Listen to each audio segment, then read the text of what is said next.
Il y a une histoire dans l'Ancien Testament que je considère comme la plus dérangeante de toute la Bible. Cela pourrait être considéré comme inapproprié pour les plus jeunes. Alors avant de regarder cette vidéo, je tiens à vous avertir qu'elle ne convient pas à tous les âges et peut évoquer des souvenirs douloureux de votre passé. L'histoire que je mentionne se trouve dans les chapitres 19 à 21 du livre des Juges.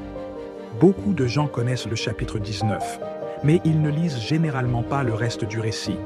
Je pense qu'il y a plusieurs leçons importantes que vous et moi devrions tirer d'une histoire aussi dérangeante. Tout d'abord, je vais vous raconter l'histoire de la manière la plus dramatique possible, puis j'analyserai les leçons que je considère importantes. Rejoignez-moi dans Juges, chapitre 19.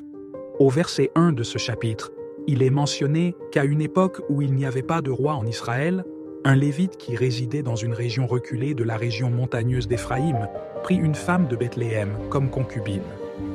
Il est important que vous compreniez que ce Lévite vit au nord d'Israël et qu'il a pris cette femme, qui réside au sud, à Bethléem, comme concubine ou épouse, selon la façon dont on l'interprète.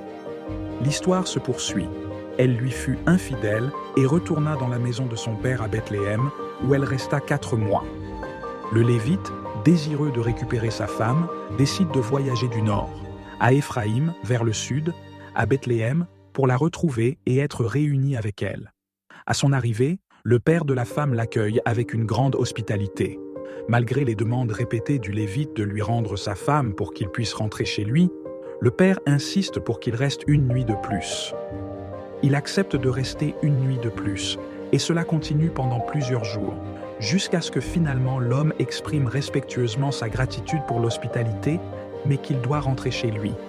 Il entreprend alors enfin son voyage de retour, et c'est au cours de ce voyage que la tragédie frappe.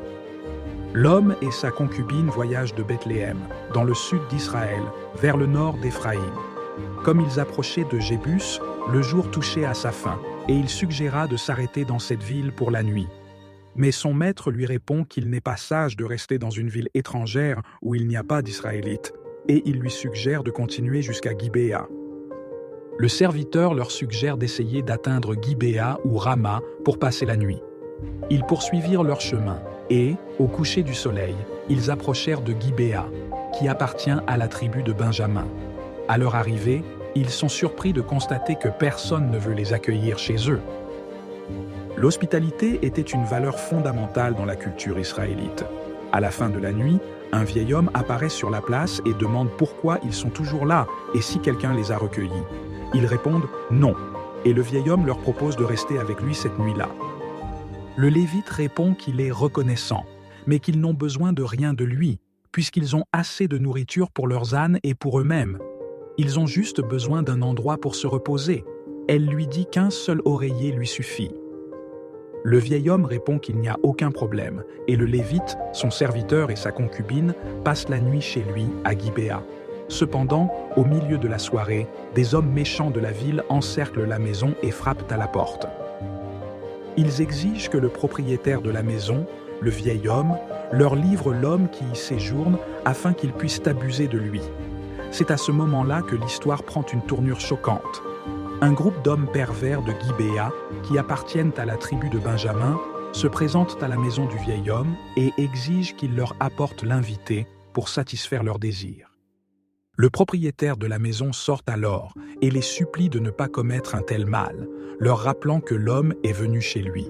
Il les supplie de ne pas commettre une atrocité aussi horrible, et dans une tentative désespérée de protéger le Lévite, il offre sa propre fille vierge et la concubine de l'homme, suggérant qu'ils abusent d'elle à la place, mais ne commettent pas cet acte scandaleux contre l'invité.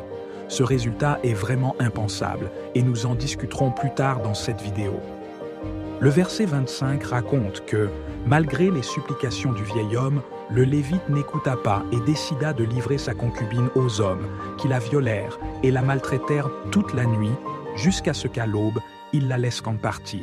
C'est pourquoi j'ai mentionné que cette vidéo pourrait être considérée comme inappropriée pour les plus jeunes, car il est difficile d'imaginer la brutalité d'un groupe d'hommes se relayant pour maltraiter une femme, la soumettant à de telles souffrances toute la nuit. Malheureusement, à l'aube, la femme revient et s'effondre devant la porte de la maison du vieil homme où se trouvait son maître. Imaginez son état.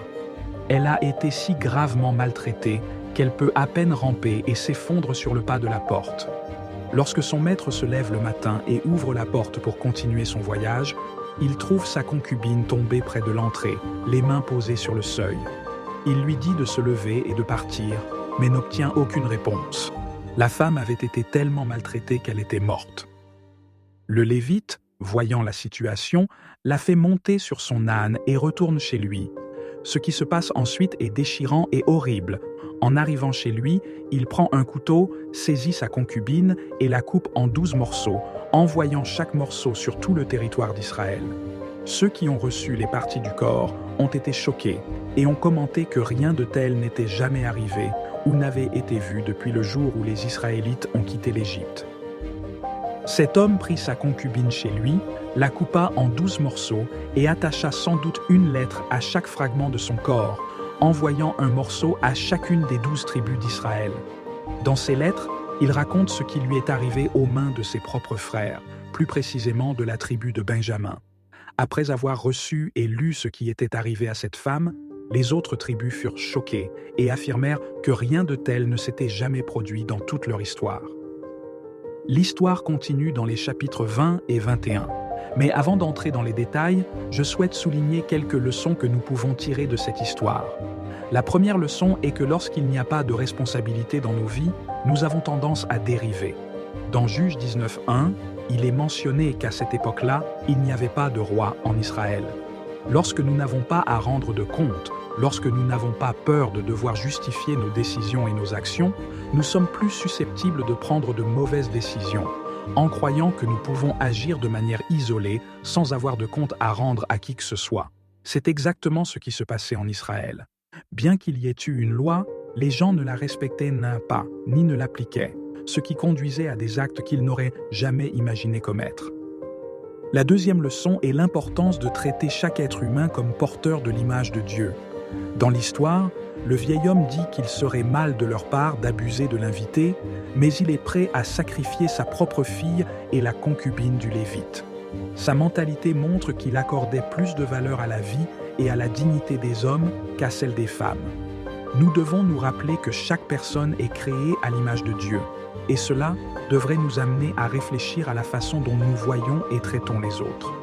Si vous avez du mal à voir du contenu inapproprié en ligne, pensez à chaque femme que vous voyez comme à quelqu'un qui pourrait être votre propre fille.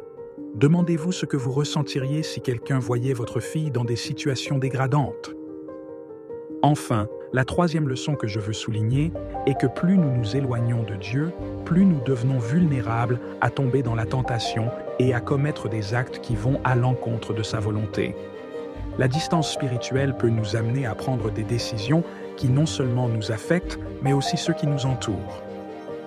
Plus nous nous éloignons de Dieu, plus nous devenons vulnérables et risquons d'adopter des comportements que nous n'aurions jamais imaginé adopter.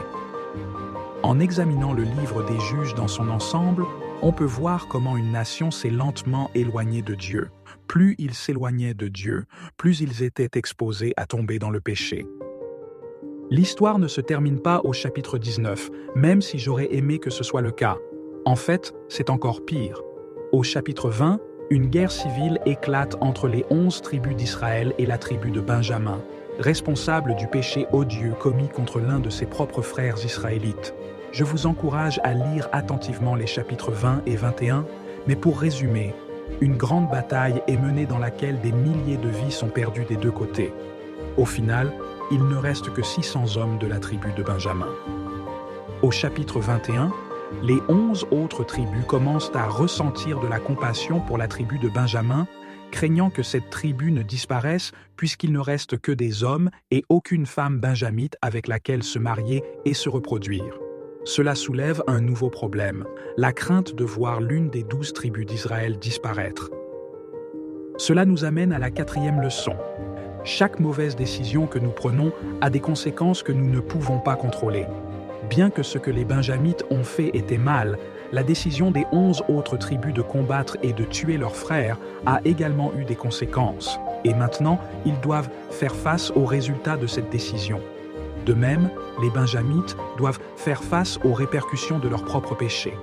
Les décisions que nous prenons, qu'elles soient bonnes ou mauvaises, ont toujours un impact qui peut aller au-delà de ce que nous avions initialement imaginé.